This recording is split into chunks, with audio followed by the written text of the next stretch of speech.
life, every day, late at night, not okay. All I want, and I pray, all I need.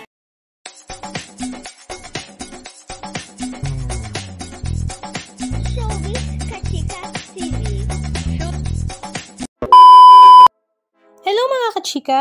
Very successful nga ang pagkakaisa concert kahapon June 7, 2024 na naganap nga sa Davao del Norte Sports and Tourism Complex na dinaluhan nga ng iba't ibang banda na pinangunahan nga ni Daniel Padilla.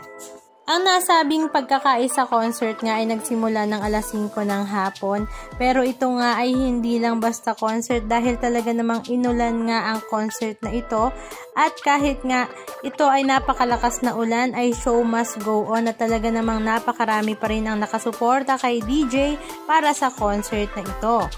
At marami nga ang talaga namang natuwa kay Daniel at lalo ngang humanga sa kanyang pagiging professional dahil nga kahit nga napakalakas ng ulan ay hindi nga ito nagpatinag at hindi siya sumilong para magpatila. Show must go on at kumanta pa rin nga siya ng non-stop sa kasagsagan ng ulan. Kaya ang lahat nga naman ay napawaw. Halika at panoorin natin ang ilan sa mga video clips ganap na kanilang iminahagi.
Anong masasabi nyo mga kachika? Just comment down below.